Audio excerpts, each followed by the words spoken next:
Hey, this is Brian again, and I'd like to ask you to do a favor. We can't do this work without people like you, so if you can, please like, share, subscribe, tell your friends about Bring Back The Porch. The crowds were just phenomenal. Like there was, from the time you start to the time you finish, there was at least somebody cheering, whether it be one or two people or thousands of people in little areas throughout the communities. It was going to be pretty cool because you're going from one little town to the next little town, and because it's a holiday for them, it's Patriots Day, everybody's off of work, they've got the streets shut down, people are barbecuing in their driveways, just having like block parties. There was live bands playing in people's yards and big loudspeakers set up, and it was just a party atmosphere. This episode of Bring Back the Porch brought to you by Bernie Leahy, River Street Realty. Let's get you home. This year, the Boston Marathon, there were something like 24,000 plus participants. One of them is seated across the table from me from Medicine Hat, Corry Leduc. Welcome. Hi. Thank you. Thanks for having me. The first question that comes to mind is why? I used to like to run sprint, but marathon, no. Yeah, it wasn't initially on my list of accomplishments to do, but I had a local friend here who's done it 3 times, and he's a little bit older than me, and I thought, well, if you can do it, why can't I? And so that kind of started the pursuit, and I'm always up for a challenge. I've always got goals I like to set and meet every year. Now, this is not just something you send in your check and you're in the race. You No. have to qualify. Yeah, you either have to qualify. For Boston, is qualify, charity route, or there's tour packages. So there's only 3 ways to get in for Boston, and I wanted to get in by qualifying. So was that your first marathon like that? That first big major, yeah. Okay, what are the other ones? The other ones are New York, Chicago. I'll be going to Chicago in the fall. Okay.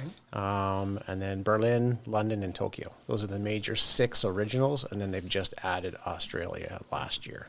Now, I think there's a historical perspective for the Boston Marathon. The course has some historical importance. Yeah, it's when we went to Boston, Boston is such rich in history. It's amazing. Like almost all of the U.S.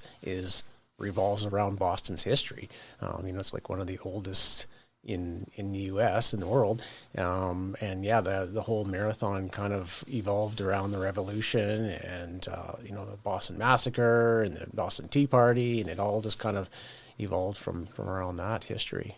Does that have something to do with the ride of Paul Revere? Yes. Yep. So the route is that's how they got 26 miles? And it wasn't quite 26 at the time, and then they actually readjusted it. I think it was around 70s or something like that, or maybe a little earlier. I couldn't remember all the dates. I had so many dates thrown at me over the course of the weekend. Yeah. But they slightly adjusted it, and that's why it's way out in Hopkins is where it starts. So.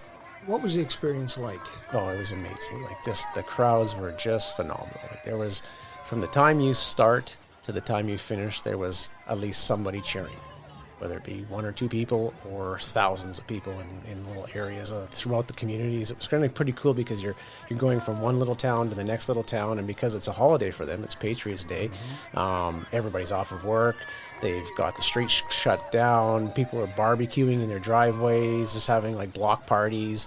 There was live bands playing in people's yards, and big loudspeakers set up, and it was just a party atmosphere. Now, for some, it's a competitive race. Yeah, some people will go there and they try to get their PRs. They try to, they're really fast. People are trying to win their age category, but no, I wasn't into that for this particular time because it was my first time there. I've done the hard work. I was just there to enjoy it. I understand that the winning time this year was a record for the Boston Marathon because conditions were optimum, I guess. Yes, cool, yeah.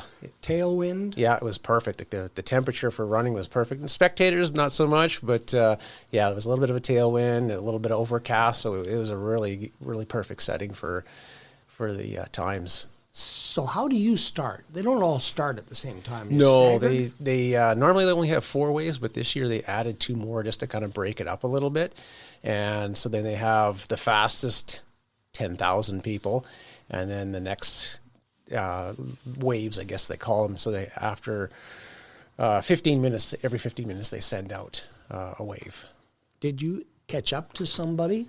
Yeah, I did catch up to some people, but because I wasn't running my normal time, lots of people passed me, and I was okay with that. Yeah, you weren't running against the clock. No, I wasn't going for clock. No, You were just there for the experience. yeah, it was an experience. I want to enjoy absorbing all the atmosphere, the crowd, and just this historic of the course. There was lots of famous parts. There's Hopkinton's, there's Newton's Hill, of course. Heartbreak Hill is the most famous one, and then when you turn and go down to Boylston Street was something I'll never forget. You make that turn, and there's 4 blocks to go, and you can see the finish line from there, and there's like 6-7 people deep along the sides of the course and screaming and hollering. And So did you have the route memorized in your head so that you knew where the landmarks were? Pretty much, yeah. Like I've seen it I've watched it on TV almost every year, and just looking on maps and stuff like that. So I kind of had a pretty general idea of where all the landmarks are. Although Heartbreak Hill, yeah, I'll have to say I was a little disappointed at Heartbreak Hill because I didn't know there was a hill there by the time I finished. Oh, not like Medicine Hat. No, exactly. I said, come to Medicine Hat and come down some of our Sholton Hill and Altawana Hill. Those are hills. Yeah. But that one, as I got to the top, and I'm like, oh, that was a hill? Okay. Okay. Yeah. What was it like with your fellow competitors, participants? Everybody's there just having a good time. They're cheering people on. I came up to the wave one wave that started before me was the assisted people. So the people that were blind, people that are deaf, all kinds of different disabilities. So you would come up upon them, and people would just simply go around them, and they were cheering these people on. Great, good job, athlete, good job, athlete, and it was amazing to see these people too. Like, they were blind, and you're running a marathon, and they just had one person in front of them, one person behind them, and they would just kind of use that as a gauge. Some of them had music, and they would just follow the music along. Okay, yeah, so a totally different atmosphere than a competitive track. Yes, for sure. Yeah, when it's competitive and it's for serious, you're dialed in. You wouldn't even notice the crowd normally. You're looking at your watch. You're thinking of your fueling and stuff like that. But yeah, it's different when you're just running for fun. Did you meet anybody when you were there? Yes, I did. I actually, it was kind of a funny story. We had rented an Airbnb just out in Quincy, and it was a 4-bedroom place. And a friend of mine was supposed to come, but she couldn't come because they were getting married this year. So I said, that's understandable. And so I had an extra open room, and I've been chatting with people online through Facebook groups. And one particular fella said that his Airbnb canceled on him, and he was stranded. He's like, I got no place to stay. Like, I'm like, hey, I've got an extra room. Like, maybe I'll chat with my group and see if they're interested. And, I got back to him. It's like, yeah, like, the room's yours if you want it. And so I looked him up on Facebook, and he was from Hamilton, Ontario, and super, super great guy. Like, his name was Jesse the Elf. Legally, that is his name. Jesse the Elf. Jesse the Elf, and he loves Christmas, and he dressed up in an elf suit, and he ran the Boston Marathon in an elf suit. And how did he do? He's a way faster than I was. Really? Yeah.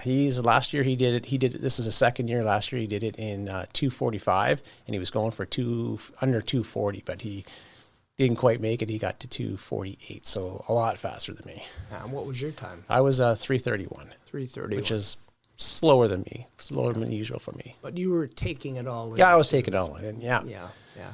Talk a little bit about your training, because you do something that is rather unique. You train with 4-legged trainers. Yes, I started up a business called Canine Sprinters, and I take dogs out for runs, anywhere from 5 to 10K, sometimes 15, 20K, just depending on the dogs. A lot of the bigger dogs will go longer distances with me, and it was just a way to get me accountable to go out. Like, sometimes I was like, I don't really feel like going out, but I had an appointment, so I was like, okay, I'll go and pick up the dog, and they see me, and they're all excited, and so then I get excited with the dog. So it just definitely changed your mood and your mentality, your thought about it, and it also, making some money to help pay for traveling, because traveling isn't cheap nowadays. Yeah. So the dogs, they know the way that you're going. A lot of them do. I'm going to have to start changing up the routes, because I don't even have to tell them or nothing. A few dogs there I've taught them how to do the mushing calls, yi and ha, and so I've tried to get them to turn when I needed them to turn, but now they just know the route so much that I don't have to say anything. They'll cross the street when I need to cross it and turn around when I normally turn around. So, but yeah, I'll have to try and change up the routes here. Will we see you on the streets? Oh, yes. With the dogs? Yeah, I'll be out. When I got back, I got booked right up for this whole week and into next week. And so, yeah, I'll be pretty busy now. Have you got anything else on your calendar in terms of running? I got some small runs. I always try and get at least something once a month. So next month I've got the Dinosaur Pump It Up run. June is the Hidden Oasis and K100. July is the Tabor Tough. August, no running ones. I'm doing the Battle Creek Showdown with the bikes. Okay. Out in Elkwater. September I've got a 100K run. 100K? 100K, yeah. My God. Yeah, out in Lethbridge.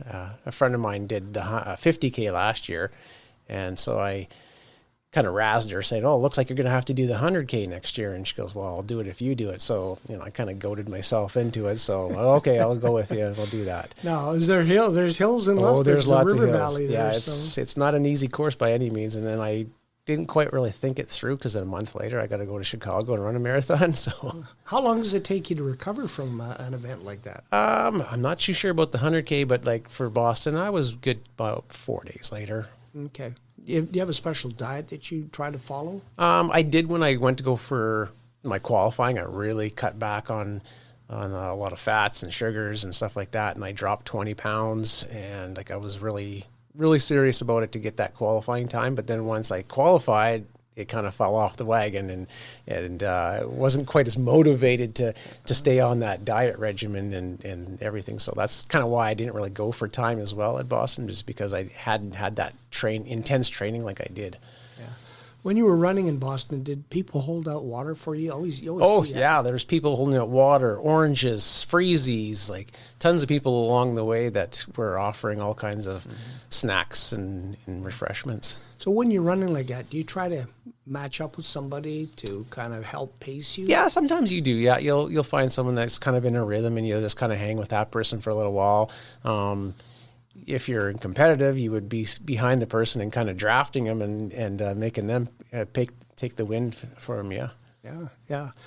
When you're in Lethbridge, you better hope it's not a windy day. I know. Yeah, especially if you're running into it. Yeah, it's in September, so anything could happen. Well, it's in Alberta. Anything can happen in Alberta at that time of the year. Yeah. So, is there a running community in Medicine Hat? Yeah, that's actually a really good community. We got a couple groups, the Mad Hatters, and there's a Riot group. Park Run happens on Saturdays, and there's lots of different levels of people that run, walk. It's a great place to meet people too. Yeah, and the training is ongoing. You can't park it for a month. Pretty much, no. You don't park it. The only time you ever take a break is if you're injured or have something aching. But runners, that doesn't stop them either. Yeah. I admire you for your stick-to-itiveness and the ability to work through. There's always, I guess, a barrier that you have to get through, and then once you've passed it, you get your second wind and. No, me, I was 100 meters and that was it, and I was done. I wanted to go and find something to drink, and so I have the utmost respect for what you do. So, Corry, thank you for the visit. Well, thanks for having me.